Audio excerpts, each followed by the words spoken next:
नमस्कार, मेरा नाम है डीपी पांडे।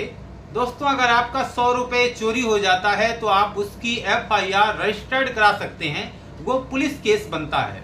लेकिन अगर आपके 100 करोड़ की प्रॉपर्टी पे, उससे कम की प्रॉपर्टी पे कुछ भी ऐसी कोई प्रॉपर्टी है जिस पे किसी ने कब्जा कर लिया है, तो उस कब्जा करने वाले के खिलाफ आप एफआईआर रजिस्टर्ड नहीं करा सकते हैं। ये हमारा कानून है। आपकी बकरी चोरी हो गई, आपकी गाय चोरी हो गई, आपकी कोई सामान चोरी हो गई, 100 रुपया चोरी हो गया, 50 रुपया चोरी हो गया, 1000 रुपये चोरी हो गया, तो आप उसकी एफआईआर रजिस्टर्ड करा सकते हैं कि ये सामान हमारी चोरी हुई है, ये सीसीटीवी फुटेज है। आप थाने जाते हैं, आपकी एफआईआर को रजिस्टर्ड कर ली जाती है। लेकिन अगर आप जाके थाने में ये बोलते हैं कि मेरी प्रॉपर्टी को अमुक व्यक्ति ने, फला व्यक्ति ने कब्जा कर लिया है, जबरदस्ती हड़प लिया है, तो उसका पुलिस केस नहीं होगा। जैसे ही आप थाने जाएंगे तो वो बोलेगा, जो थाने का भार साधक अधिकारी होता है, इंस्पेक्टर होता है, वो बोलेगा ये तो सिविल मैटर है, आप तहसीलदार के पास जाइए, एसडीएम के पास जाइए, हम कुछ नहीं कर सकते। इससे बहुत सारे लोग परेशान हैं। 100 रुपए की चोरी उनको नहीं खलती है, लेकिन उनकी कोई 1 बिस्सा, 2 बिस्सा, 3 बिस्से की जो जमीन होती है उस पर कोई कब्जा कर लेता है, उस पर कुछ भी नहीं हो सकता, पुलिस कुछ भी नहीं करती है, क्योंकि ये सिविल मैटर है। इस पे अब तक कोई ऐसे कानून नहीं बनाए गए हैं जो चोरी की तरह इसको ट्रीट किया जाए और इस पे तुरंत उसका कोई हल निकाला जाए, ताकि लोगों को कानून की खौफ नहीं है। अब एक व्यक्ति है, अगर वो उसकी जमीन पे कोई कब्जा कर लिया है, मान लीजिए 10 बिस्वा जमीन है, और उस पर कोई व्यक्ति जाके कब्जा कर लेता है, कोई दबंग कब्जा कर लिया और उसके पास बच्चे हैं, परिवार है, वो जाके अगर उस खेत को कहते हैं कि भाई खेत को अब तुम इस पे नहीं बुआई करोगे, जुताई नहीं करोगे, कोई ट्रैक्टर से जुताई कर रहा है, कोई ट्रैक्टर वाला, और उसको वो रोकते हैं, तो पता लगा कि उस ट्रैक्टर से जो जुताई कर रहा है उससे मारपीट हो गई, सर फट गया।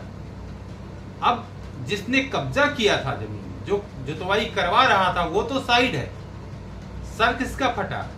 जो जुताई कर रहा है, जो मजदूर है, जो खेत में काम कर रहा है, उसका सर फट गया। अब एक अलग से मुकदमा उस पर हो गया जिसकी जमीन को उसने कब्जा किया था, मतलब इसकी जमीन भी गई, ये सिविल मैटर भी लड़ रहा है। अब एक अलग मुकदमा वो क्रिमिनल केस को फेस करेगा। तो इस तरह से मुकदमे बढ़ते हैं, और सिविल मुकदमे जो होते हैं ये जनक होते हैं क्रिमिनल मुकदमे।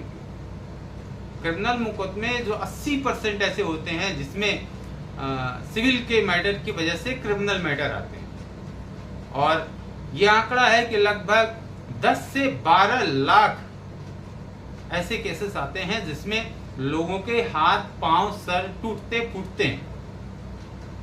80% ऐसे मुकदमे, 90% होते हैं मर्डर के, जिसमें उसके मूल में देखा जाए तो ये जमीन विवाद ही होता है।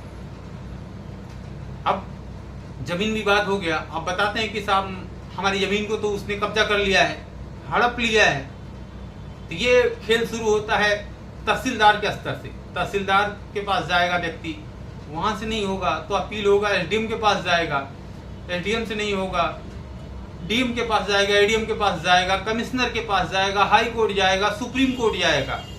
अगर वो मामला चकबंदी से रिलेटेड है, चकबंदी में वो गांव, वो एरिया है, तो वो सीओ के पास जाएगा, चकबंदी अधिकारी जो होता है, एसओसी के पास उसके बाद जाता है। उसके बाद जो अपील होती है वो डीडीसी के पास जाती है, डीडीसी ये चकबंदी कमिश्नर के पास जाती है, हाई कोर्ट जाती है, सुप्रीम कोर्ट जाती है। तो इन स्टेज से उसे गुजरना होता है। लेकिन क्रिमिनल मामले में थाने में एफआईआर तुरंत दर्ज होती है अगर 100 रुपए की भी चोरी हो गई। लेकिन अगर आपकी प्रॉपर्टी 100 करोड़ की हो, आपकी प्रॉपर्टी लाख की हो, जो भी कीमत हो, वो कीमत कुछ भी हो, आपके एफआईआर रजिस्टर्ड नहीं की जाएगी। जरूरत है इस पे भी कानून लाने की कि ये क्रिमिनल ऑफेंस माना जाए। बहुत सारे लोग परेशान हैं, सिविल मुकदमे भी झेल रहे हैं, क्रिमिनल मुकदमे भी झेल रहे हैं, उनको कुछ मिल नहीं रहा है। तो ऐसे लोगों के खिलाफ इस तरह के कानून बनाने की जरूरत है, ताकि लोगों पे कानून का खौफ हो। ये जो सिस्टम है, ये जो सड़ा कानून है, इससे कुछ हल नहीं निकलने वाला है। और दूसरी बात यह है कि ये जो इस लैंड डिस्प्यूट के मामले को देखते हैं ना, ये तहसीलदार हो, एसडीएम हो, डीएम हो, एडीएम हो, कमिश्नर हो या एसओसी और चकबंदी अधिकारी, डीडीसी, ये सारे लोग, इन लोगों को कोई अनुभव नहीं है इस चीज का कि लॉ का अनुभव नहीं है। ये बहुत सारे इसमें से ऐसे लोग हैं जो सिंपल बीए बीएससी भी काम करके आए हुए होते हैं, तो ये इनको पता नहीं होता। अगर लॉ नहीं पढ़े हैं तो जरूरत है इनके लिए अलग से एक कैडर बनाने की, जुडिशियल कैडर बनाने की, कि इस तरह के लोग ही इसमें आए जो लॉ की पढ़ाई की हो।